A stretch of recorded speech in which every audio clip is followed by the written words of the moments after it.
Todo jornalista carrega em si um pouco das histórias que já contou. É disso que somos feitos, histórias. Algumas vezes a gente vai atrás delas. Outras vezes é a história que nos encontra. Foi assim comigo, naquele agosto de 2024.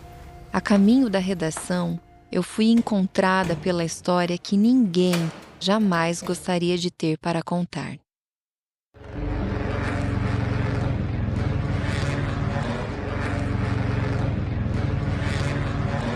O avião tá caindo, gente, olha.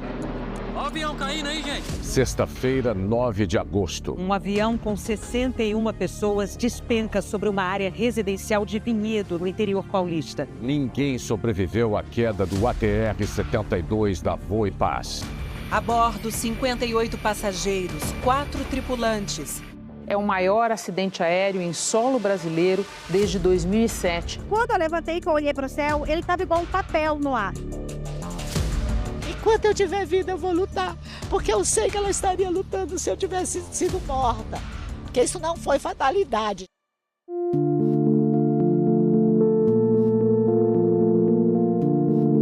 ...81 segundos, uma marca no chão e uma fissura no tempo que naquele instante fragmentava a vida de 62 famílias em um antes e em um depois. Eu perdi o meu porto seguro. A princípio fiquei muito revoltada, porque que Deus permitiu que ela subisse naquele avião. Eu vou vivendo, mas eu acho que eu parei no dia do acidente, porque até hoje eu espero ele voltar. Perder um filho é difícil, mas no meu caso eu perdi 2 de uma vez, né? Ele voltou para casa. Mas não foi para nossa casa.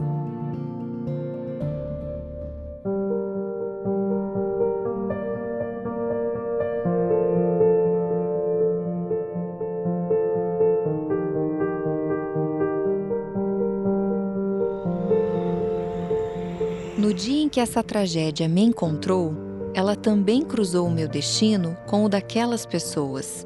Se sou feita das histórias que me encontram, agora sou um pouco feita das histórias de cada um deles também.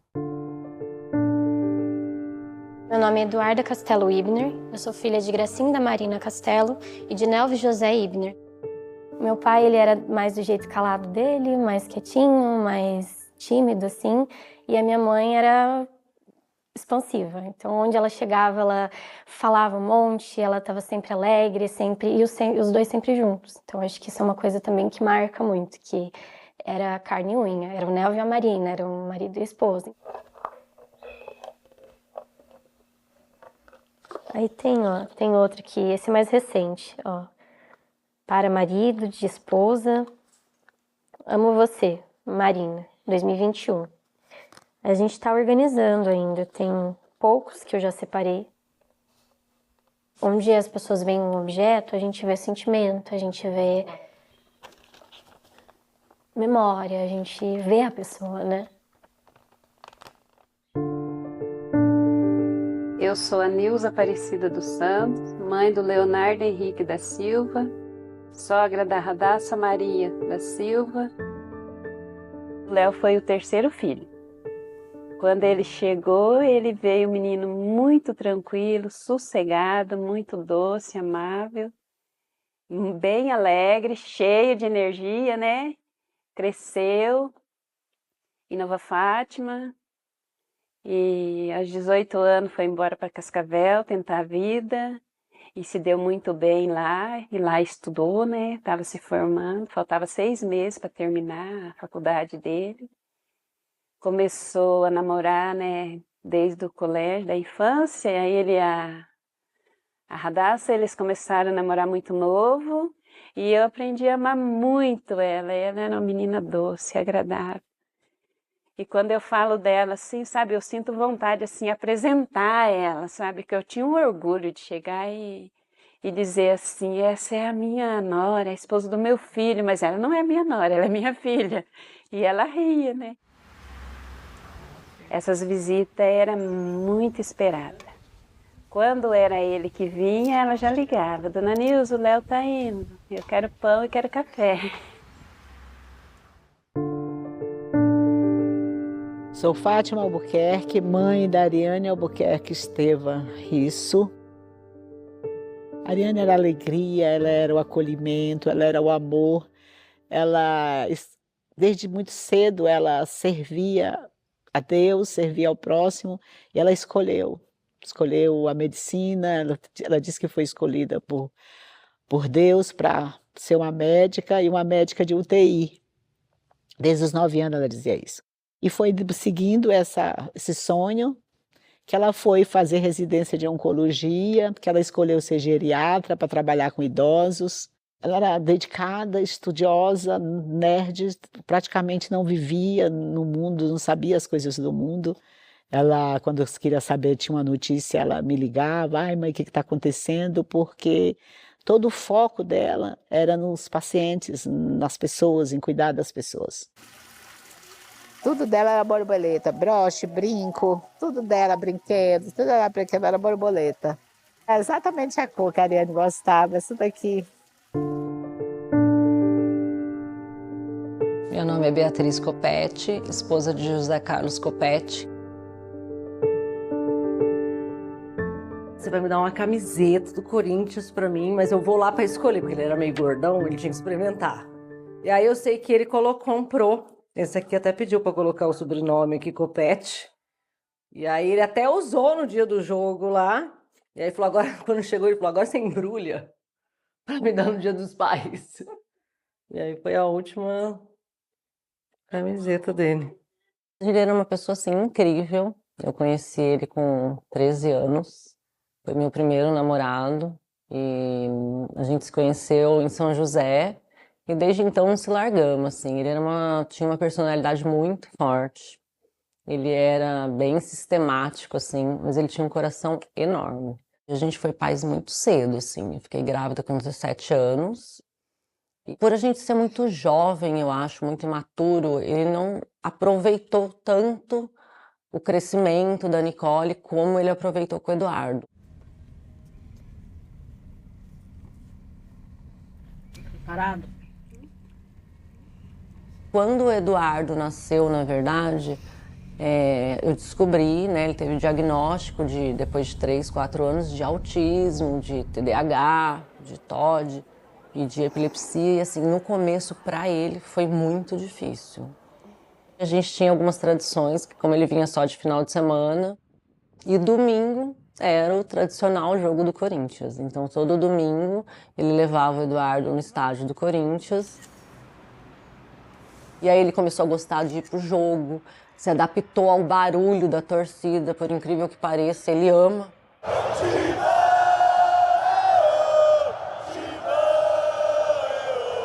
A vista aqui é melhor, mas lá embaixo você tá próximo da torcida, né? Dá pra você gritar, dá pra você fazer o poropopó todo mundo junto. Aqui você fica meio isolado, né? Dá pra gritar, vai Corinthians! Olha lá, aí dá um eco maior. Top. Não. Adorei isso aqui. A galera gritar e ele grita junto e ele canta as músicas, assim. E eles acabaram, assim, ficando muito próximos. Ele acabou aceitando todas as dificuldades que a gente tinha, aceitando o diagnóstico dele e vendo que, cara, tinha uma outra forma da gente viver e que a gente estava bem. Ai, Corinthians, olha. Meu Deus.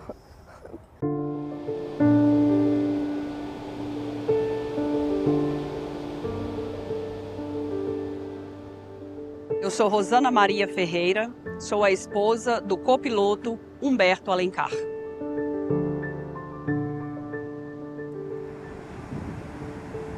O Humberto, ele é uma promessa de Deus para mim, desde quando eu tinha 12 anos de idade. Eu estava fazendo a minha catequese e a minha catequista pediu para que nós fizéssemos uma carta para Deus pedindo qualquer coisa. Eu cheguei em casa, fui fazer a minha carta e pedi para Deus um marido que fosse mais velho que eu, que fosse de cabelo grisalho, de óculos, que gostasse de Roberto Carlos e que fosse muito rezador. Foi exatamente essa palavra que eu pedi, que seja rezador. O Humberto, ele tinha uns 8 anos de idade e ele já pedia para o pai dele levá-lo para Congonhas, para poder ver os aviões decolando e pousando. E ele ficava encantado. Era apaixonante a paixão do Humberto pela aviação, desde sempre. Eu perguntava para ele, né? Eu falava, amor, e aí? O avião tá lá em pane, vocês fazem o quê? Cruzam os braços e deixam o avião cair? Ele falou, de jeito nenhum, a gente faz de tudo para que o avião não caia. E eu falei, e se tiver que cair? Aí ele falou, aí a gente vai escolher o local que o avião vai cair.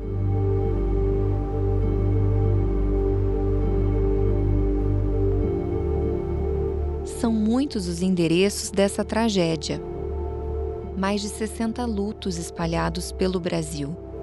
Mas como toda trama, essa também tem suas contradições. E em algumas centenas de endereços em Vinhedo, pânico, medo, a tristeza se viram misturados a um alívio quase constrangedor para quem, em meio a tantas perdas, pôde celebrar como um milagre a sobrevivência.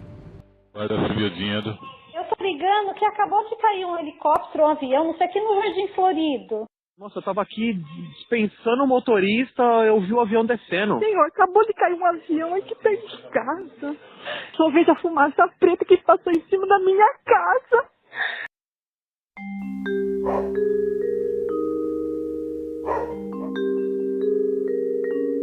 Olha, aquele dia ficou marcado. Marcado uma coisa assim que eu jamais vou esquecer. Aquele dia tava já parece que já amanheceu um tempo meio tristonho. Parece que tinha uma coisa que ia acontecer naquele dia. E a hora que aconteceu, eu nunca vi tanta gente, tanto, sabe? Parece que era aqui ficou em Vinhedo um rumor de dor. Parece que ficou dolorido tanto, né, para a família lá, dos que faleceu, quanto para nós morando aqui. Abalou a cidade. Logo que eu olhei para aquele lá para cima, eu falei para minha filha, esse barulho tá estranho. Aí que ela olhou, aí nós vimos que o avião vinha vindo, já dando aquele giro, sabe? E vinha vindo com aquele barulho aumentando, e o que nós fizemos? Ela catou o cachorro que ela tem, eu e ela, nós corremos, né? Saímos correndo para arranjar um abrigo para se esconder, nós entramos para dentro. De nós entrar para dentro, a gente saiu correndo para proteger, não tinha como proteger. Aí nós corremos até na saída, que tem um espaço aqui. Nós saímos, aí a hora que nós saímos para lá, ele passou por nós e foi mais para a direção. Depois ele voltou. Nele voltar, que nós só gritamos que nós ia morrer, uma abraçou a outra e ficamos gritando ali dentro de casa, mas foi questão de segundo, nós escutou a explosão. A hora que nós saímos na porta da cozinha de novo, aí já tinha lavareda de fogo, logo naquele espaço ali para lá do muro, que foi no condomínio, e fumaça, muita fumaça.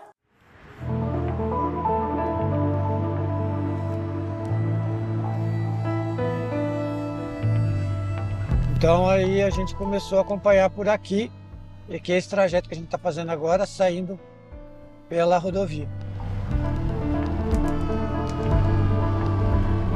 Ele sobrevoou Vinhedo antes, passou por cima de escola, passou por cima do hospital, passou por cima de creche, passou por cima de bairro densamente urbanizado.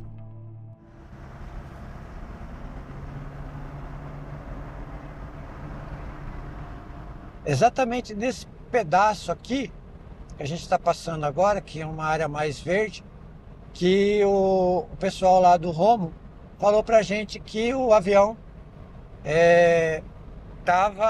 o Fidelis também confirmou isso por telefone, que o avião estava caindo mesmo, não estava mais num padrão irregular de voo, ele estava caindo. E quando ele conseguiu, ou não conseguiu mais ter o controle do avião, eu acho que Deus falou assim, eu vou ajudar. Porque o avião ele caiu numa posição entre casas dentro do condomínio que ele só pegou quintal. Só uma parte da asa atingiu a casa que foi parcialmente destruída. O resto no entorno, não.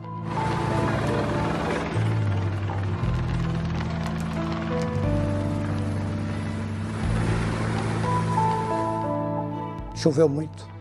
Nossa, como choveu. A frente fria chegou e a gente até entre nós ali falava que era para esconder um pouco do choro do pessoal que estava trabalhando. Porque por mais profissionais que fossem, todos os profissionais de todas as agências se emocionaram, né, com a ação.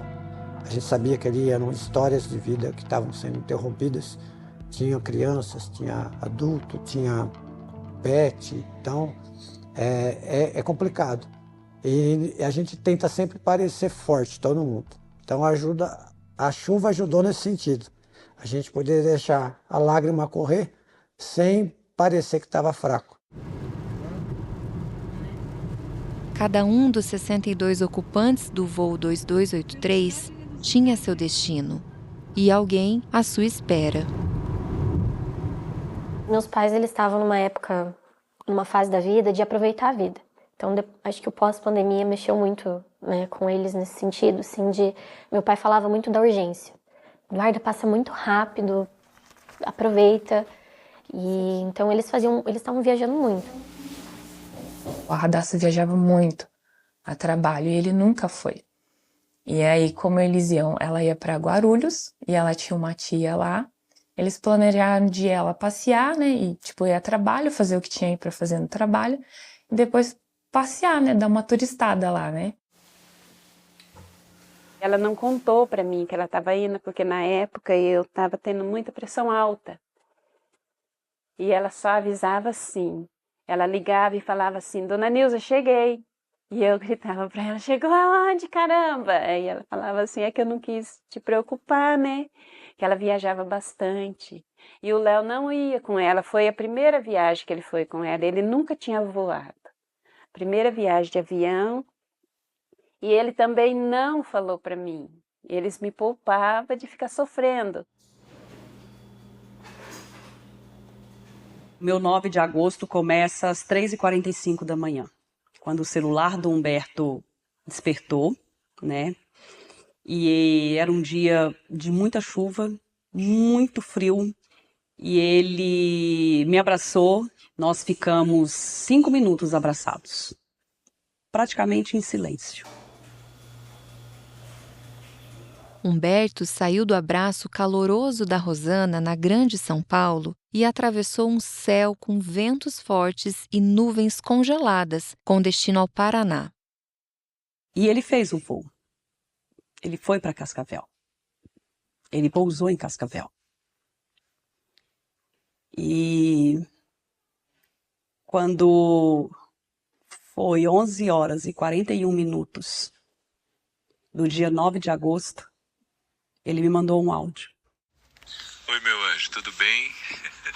Mais uma vez, bom dia, agora de viva voz. Foi tudo bem, graças a Deus, tirando a turbulência, né?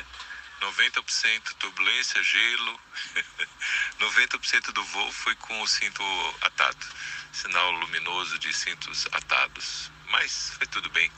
A gente conseguiu tomar um cafezinho, pelo menos, conversamos bastante, foi bom. 1h24. Esse foi o tempo da decolagem do ATR da Voipaz até a queda. O tempo talvez traga respostas. O tempo cronológico, o tempo meteorológico, a volta no tempo. O tempo contado para a parte da história que ainda não nos contaram. E agora uma atenção para o modelo do avião. Um ATR 72-500 turbohélice considerado de médio porte. Ele não voa tão alto quanto um avião a jato, o que de certa forma traz uma outra limitação, que quando você voa mais baixo, você pode voar um pouco mais perto das piores condições atmosféricas, né? Mais, digamos, dentro de zonas mais turbulentas. A Força Aérea Brasileira divulgou hoje o primeiro relatório da queda do avião da Voipaz, que matou 62 pessoas no mês passado em Vinhedo. O relatório deixa claro que o avião voava sob condições de formação de gelo. Afirmo, fica atento, foi reportado gelo aí há 12 horas, tem mais ou menos ali no 252. 2325449 está pegando gelo desde Hebral. Quando o gelo é severo, o acúmulo de gelo no avião pode ser bastante grande, ou seja, você aumenta o peso do avião de forma considerável com o acúmulo do gelo e também você reduz o desempenho aerodinâmico, porque o gelo muda o formato da asa. Então o desempenho do avião vai piorando drasticamente com o acúmulo de gelo. E é por isso que todos os aviões têm que ter um sistema de degelo. Você tem dois sistemas, um que é chamado de anti-ice, que você evita a formação, e o outro que retira o gelo formado. Às 12 horas, 15 minutos e 42 segundos, os tripulantes comentam sobre a falha no sistema de de-ice. Quando na caixa preta a gente vê que o botão foi acionado, é porque o piloto acionou. E nós vemos 3 acionamentos. Quando a aeronave cai, ela está com um dispositivo acionado. Mesmo tendo o botão sido acionado, ele muito provavelmente não funcionou. Quando nós partimos para uma investigação de um acidente aeronáutico, nós estamos cruzando a ciência jurídica e a ciência aeronáutica. Então, para nós, neste caso em específico do Voipaz 2283, considerando ele, classificando como um acidente aeronáutico, nós temos alguns pontos para analisar. Se a aeronave não estava dentro do seu projeto de condições máximas, por que não estava? Por que falhou? Como falhou? E quem tinha conhecimento daquilo ou quem poderia ter evitado o uso da máquina naquelas condições?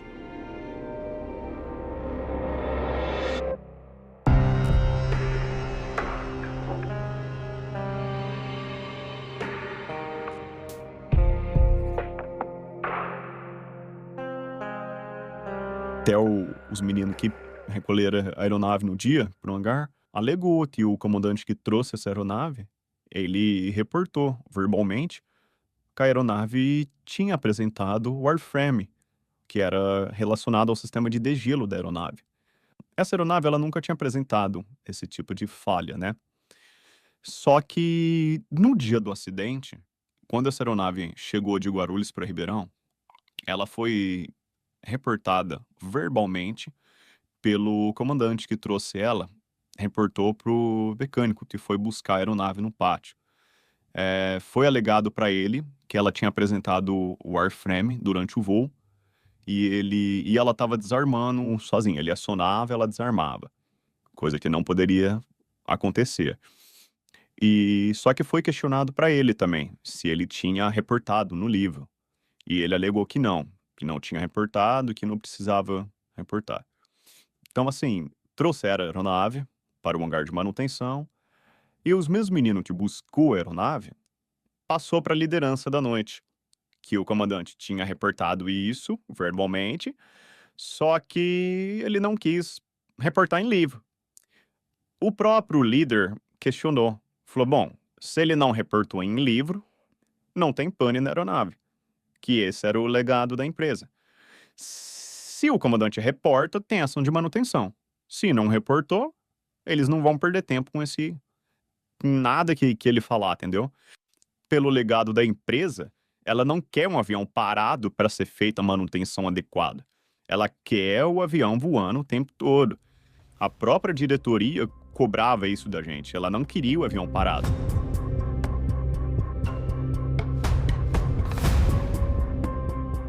Sinal de descida, passageiro 2283.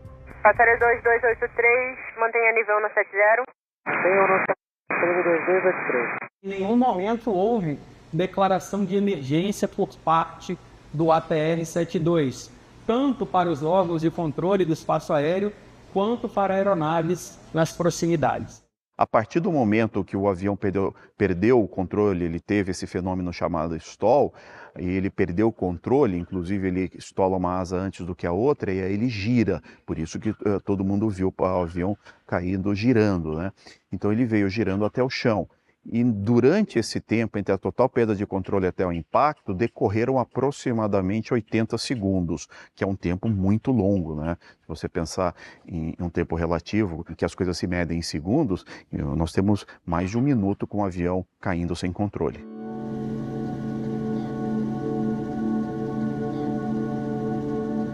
Algumas notícias doem mais que outras para a gente noticiar. É o fato que não faz curva. Não se passa indiferente por ele. Devasta mensageiros e interlocutores. Ninguém quer falar, menos ainda ouvir. Eu estava no sofá assistindo o Globo News e apareceu aquele avião. Quando apareceu aquele avião, já em parafuso chato, eu levantei do sofá e comecei a orar. Falei, meu Deus, meu Deus, meu Deus. Aí todo mundo correu na sala. Eu disse, meu Deus, tem um avião caindo. Aí eu lembro das minhas palavras. Eu disse, Senhor, muitos pais vão ficar sem seus filhos, muitos filhos vão ficar sem seus pais. Senhor, eles estão sabendo que vão morrer. Meu Deus, segura. E comecei a orar com as mãos para cima. Quando entrou a ligação do meu genro, a gente só tinha hábito de falar à noite. A gente só tinha hábito de falar por WhatsApp. Quando entrou a ligação do meu genro, que eu fiz assim com o celular, que eu vi, eu já sabia. Eu peguei, desliguei, não consegui pegar a ligação, ele já tinha desligado. Eu liguei de volta. Quando eu liguei, ele nem falou. Eu só disse alô. A Ariane estava naquele voo. Ele disse estava. E aí eu comecei a mandar mensagem para minha mãe. Aí ela recebia a mensagem. O WhatsApp dela ficou funcionando 2 semanas até após o acidente. E para meu pai já não recebia. E aí quando eu estava no aeroporto, já vendo minha passagem para voltar aqui para Cascavel, eu recebi mensagem de um amigo meu que estuda ali na UTF, falando que minha mãe estava no avião, que todas as pessoas da UTF e da UFPR estavam no mesmo avião. E aí ele falando, olha, se você quiser, a gente, né, passa o contato do teu pai, porque a gente está se organizando, estamos fazendo uma rede de apoio para buscar as crianças, para, né, eu sei que tem a tua irmã. E aí eu olhei para ele e falei, meu pai também estava. Era mais ou menos umas 2 horas da tarde, quando meu sogro me ligou, né? Tava passando na televisão. Aí ele me perguntou onde estava o Humberto. Eu falei, ele saiu de Cascavel. Ele falou, Rosinha, tá passando na televisão um avião da Passaredo que acabou de cair lá em Vinhedo. E era um avião da Voipaz. Eu saí de cima da maca. Eu falei, sogro, deixa eu desligar o telefone. Eu já sabia que era o Humberto. Eu acho que, além de eu estar anestasiada, que eu fiquei assim, chorei, lógico, foi um baque assim para mim, mas eu acho que o pior para mim foi dar a notícia para minha filha, para o meu filho e para minha sogra. Como é que eu ia falar para eles? O Eduardo foi o mais difícil, acho que foi a notícia mais difícil, além da notícia da morte, para mim, foi a notícia mais difícil que eu tive que lidar, foi de falar para ele. Porque ele se sentiu, ele ainda não tinha caído a ficha, e eu acho que ele se sentiu abandonado. Porque era véspera do Dia dos Pais, ia ser domingo o Dia dos Pais, ele estava com o presente do Dia dos Pais para entregar, e ele me perguntava muito, mas cadê meu pai? Meu pai não vai chegar? E ele teve surtos. Eu tive até que na semana após que ele morreu, meu marido, eu tive que entrar, levar ele no psiquiatra e a gente teve que mudar toda a medicação dele, porque ele não aceitava. Para ele foi uma questão de abandono. Como que meu pai foi e não voltou? Como que ele não me deu um tchau? Eu liguei para ele, eu mandei mensagem para ele. Quando a mensagem não chegou, eu liguei. Quando eu não liguei, parece que explodiu por dentro de mim, algo se quebrou, sabe? Aí eu já tinha certeza que ele estava naquele avião. Um jornalista é feito de história, mas também de indignação. E a ideia de que talvez essa tragédia pudesse ter sido evitada é perturbadora para mim. A empresa Voo e Paz, do Grupo Passaredo, realizou 2.600 voos em condições irregulares depois da tragédia de agosto do ano passado em Vinhedo. Parava muitas aeronaves. Era uma aeronave que muito segura, até então, né, uma das mais seguras que tem. Só que essa aeronave, uma hora, ela precisa de uma manutenção adequada, né? Todas precisam. Só que não estava acontecendo isso com frequência aqui. Alguns tempos para cá, ela começou a aparecer com mais frequência essas falhas. Questão de motor, aconteceu até de fazer pouso de emergência com pane de sistema hidráulico do avião, né? Então, assim, são coisas que, se você for juntar, é totalmente, assim, falha mecânica, porque são coisas que poderiam ter sido evitadas. Todas as vezes que uma empresa entra em crise econômica, ela começa a degradar a segurança operacional. Então, seria o caso da ANAC revisar o procedimento, o protocolo, porque afinal a ANAC é uma autoridade reguladora, ela está aí para fazer a parte de segurança. A parte comercial é com a empresa, digamos assim, né? Mas a empresa não pode, a partir do momento que falta dinheiro, colocar em risco a operação por falta de recursos, né, para fazer isso, né? Então aqui existe uma barreira. Se você transpor essa barreira, aí você vai colocar todos os passageiros em risco e a tripulação, logicamente, junto. O que nós precisamos saber, além de identificar quais as causas da queda, é quais são as pessoas que estão diretamente relacionadas a essa queda. Então, é como se nós parássemos, analisássemos aquele ato congelado e tentássemos identificar exatamente quais são as pessoas que estão ligadas com aquele fato.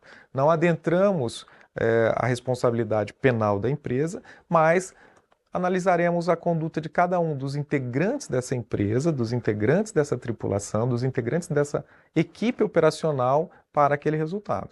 Não é aquele momento em si que deve ser analisado apenas, né?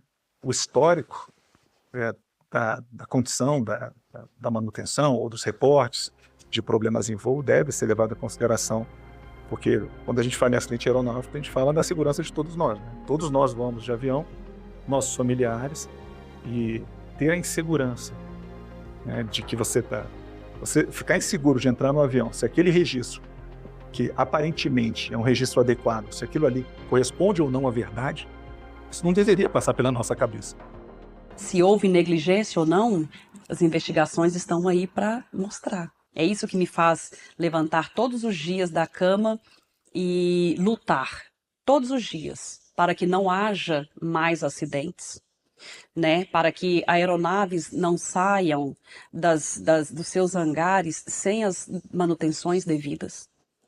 E que a morte do Humberto não seja em vão. Desde o primeiro momento, a sensação quando eu vi aquele avião, foi muito claro para mim que não era uma fatalidade, não era um acidente. E se você lembra em frente ao ML, quando eu falei, a primeira frase que eu falei, mataram minha filha. Mataram minha filha por ganância.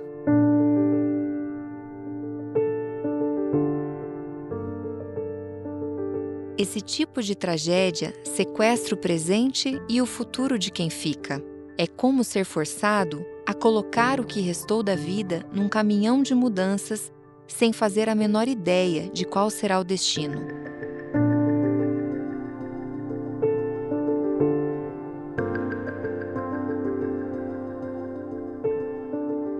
Eu estava me preparando para fazer um processo seletivo da Escola Nacional de Circo do Brasil, quando aconteceu, né? Então é um misto de sensação, um misto de... Eu não sabia nem qual que ia ser a minha reação de voltar a fazer isso, porque eu acho que foi o maior tempo que eu fiquei sem contato com o tecido. Eu tenho 2 irmãos, eu sou a mais velha, tenho 26. Tenho meu irmão de 21, o Felipe, e a Alice de agora 12 anos, mas na época tinha 11 aninhos. Então, com o acidente, não foi uma coisa muito, eu digo assim, não foi pensado, foi uma coisa que eu olhei e falei, eu tenho que assumir a criação dela para mim. E hoje eu acho que eu tô redescobrindo isso. Eu acho que eu tô redescobrindo quem eu sou, quem eu passei a ser, porque com a morte dos meus pais veio a perda de uma função, vieram novas responsabilidades. Então eu tô tentando entender ainda qual que é o sentido do tecido na minha vida hoje. Eu não penso no futuro porque eu não consigo imaginar um futuro sem eles. Então eu não consigo, por exemplo, pensar que eu vou casar e eles não vão estar no altar, não vão me levar até o altar. Eu não gosto de pensar que eu quero ter filhos, mas meus filhos não vão conhecer os meus pais. Eu não consigo ainda planejar. Então eu vou vivendo um dia de cada vez. Eu não me acostumei ainda. Eu creio que um dia posso acostumar sem eles aqui, mas é uma coisa que tá difícil de aceitar. Essa partida dos dois que foi muito triste. Cada vez que eu me lembro, parece que explode por dentro, sabe? É uma coisa que, tipo um cristal que não vai ter conserto mais. É um vidro, né? Se quebrou e ficou faltando. Às vezes eu me pego pensando, às vezes a gente chora, né? E assim. Tem dias que eu quero ouvir, né? Aquele eu te amo, mãe, eu te amo, dona Nilza. Eu não vou mais receber a ligação dessa pessoa, eu não vou ter mais o abraço e o beijo dessa pessoa. E pela primeira vez a gente se dá conta de que não foi a pessoa que morreu, e sim que você não vai mais existir para essa pessoa. Porque ela, na verdade, vai ficar presente na nossa vida para sempre. A gente sempre vai estar lembrando dele. Ainda lembra dele, né? Que tem uns assentos vazios do lado e parece que é ele. Saudade? Saudade. Bate, né? Mas se for na Alquímica, nesses lugares que ele sempre tava, dá pra lembrar dele. Eu sempre dizia, a minha frase mais comum era: eu sou feliz 100%, eu tenho momentos de tristeza, é o contrário. E hoje inverteu. Hoje eu sou infeliz, né, sem minha filha, e tenho momentos de alegria.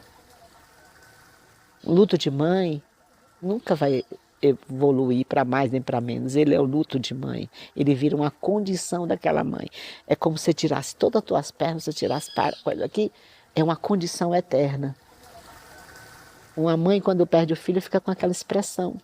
Por mais que ela ria, ela tem uma expressão de choro.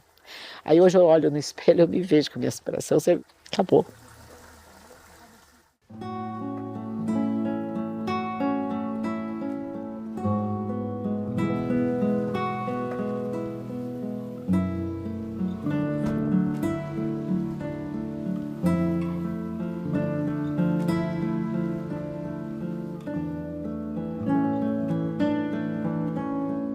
Eu me chamo Adriana Iba, sou jornalista de ofício, uma mãe apaixonada.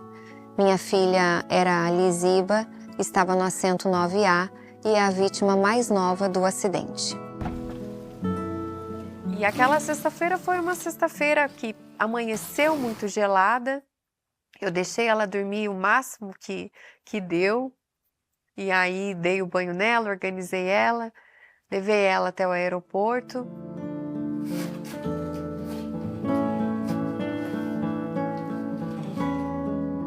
E é muito difícil, porque aquele avião, ele basicamente era construído por adultos, né?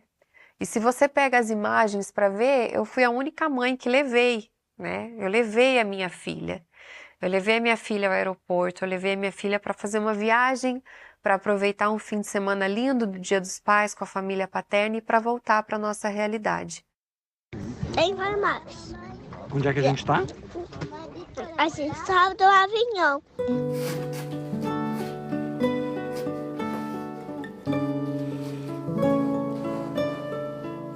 É difícil, assim, você acreditar que isso está acontecendo, sabe? Porque é aquilo que eu te falei, assim, a gente conta a história, né? E é diferente o nosso olhar quando é de fora. E de repente aquela história é tua, aquela dor é você que está carregando, aquele choro é teu. Era minha filha. Então a Adriana, jornalista, ela foi deixada de lado, né? Porque o centro da notícia, infelizmente, era uma coisa muito real da minha vida. Uma perda totalmente, uma dor profunda. Ela era uma criança assim que onde ela chegava, ela cativava, ela era carinhosa, ela abraçava, ela beijava. Ela era intensa, sabe? Ela tinha uma luz própria assim, que era dela. Ela seria uma grande mulher. Ela já era uma grande menininha, uma grande criança, então eu não tenho dúvidas de que ela seria uma grande mulher. Eu acabei me mudando, estou organizando o quartinho dela nessa minha nova moradia. Para mim, faz bem. Para mim, o dia que eu estou muito apertada, eu vou lá, eu abro a gaveta, eu cheiro o pijaminha da última noite dela, que tem um cheirinho de xixizinho da fralda. Eu vou lá, eu cheiro, eu vejo as coisas dela, eu vejo o vestido da Frozen que ela amava. Para mim, me faz bem. Então é isso, sim. Tá lá, tá tudo lá.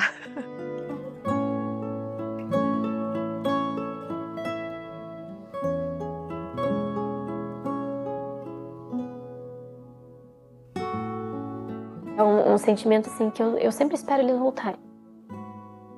Eu achei que, não sei, talvez depois de um ano, talvez depois de alguns anos, passe. É uma dor assim que ela não passa, a gente vai se acostumando com ela, né? Aí ela vai doendo, aí você aprende a conviver com essa dor, com essa perca e um buraco muito grande, né? Eu espero a sexta-feira ele chegar buzinando, eu espero ele entrar pela porta. Então eu acho que eu parei naquele dia. Para nós ele cai todo dia. Para uma mãe, teu filho morre todo dia. O aviador, quando morre, ele volta para casa com asas próprias. E foi assim com o Humberto. Ele está em casa, onde um dia, se Deus quiser, lá também estaremos.